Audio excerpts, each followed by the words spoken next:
Eid is usually a day that's marked by heedlessness, right? It's usually a day where people kind of forget themselves. A lot of us don't see Eid as ibadah.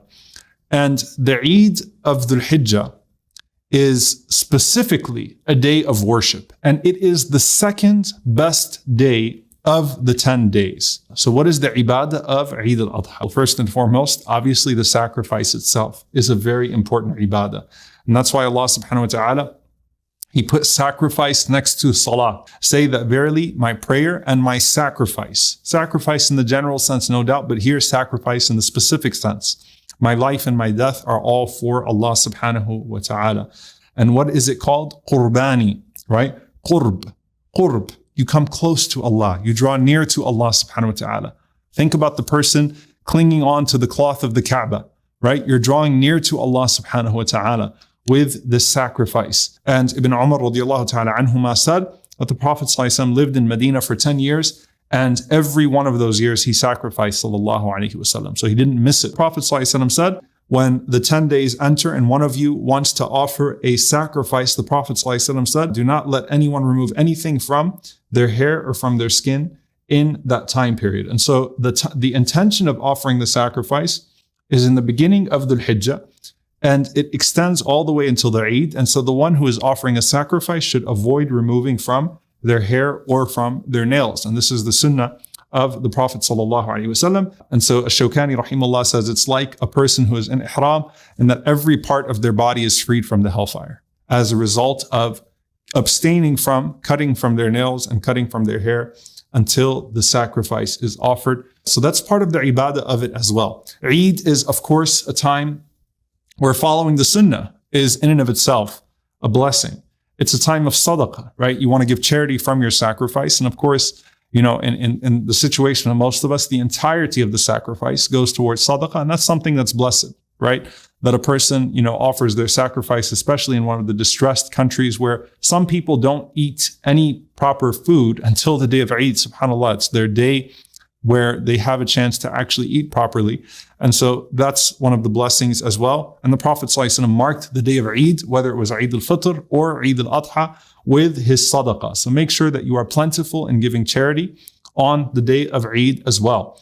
The last thing, which is very, very important, is silatul rahim, the connection with family as a form of ibadah, as a form of worship. Here's the problem. A lot of us think about the time that we spend with family as taking a break from our worship, whereas it's the greatest that you could do in terms of worship, subhanAllah, on that day is silatul rahim, is connecting with the ties of the womb.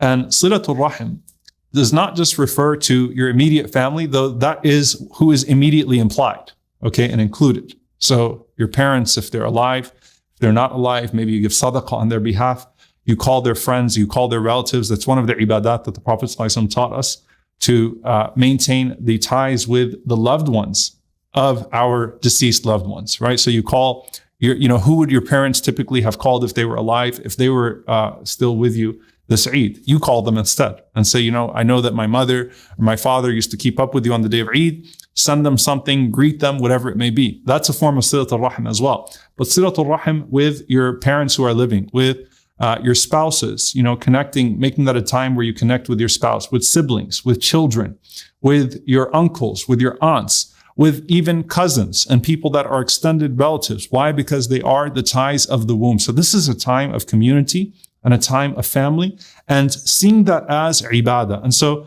I mentioned this hadith because I know that many people have not heard this hadith before. It's an authentic hadith where the Prophet ﷺ said, Ar-Rahimu, that when it comes to the ties of the womb, mu'allaqatun bil-arsh.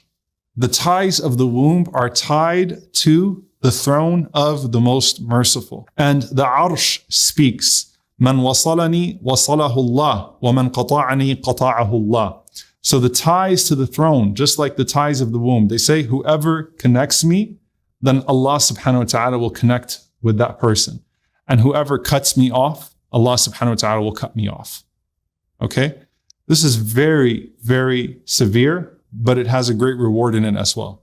A time of reconciliation, a time to establish the ties of kinship and to see that as ibadah, to spend time with family, inshallah ta'ala, to reach out to your relatives, to reconnect with people, to seek forgiveness from people, to spend upon people. All of these, inshallah ta'ala, are forms of ibadah, are forms of worship, and we should see it as such. And so that takes the mindset of the day of Eid as a day of fun, which it is a day of farah, it's a day of joy. The Prophet ﷺ taught us how to have fun as an ummah as well, that we should enjoy and celebrate the mercy of Allah subhanahu wa ta'ala. SubhanAllah, one of the beauties of the spirit of salvation in Islam is that our holidays, our two Eids, are not a commemoration of someone else's good deeds or someone else's sacrifice, but it's Allah's mercy, a commemoration of Allah's mercy in letting us worship Him, opening to us these seasons of khair and having hope in Him, accepting our sacrifices and our deeds, whether it is the time we push ourselves in Ramadan or in the first 10 of Dhul Hijjah.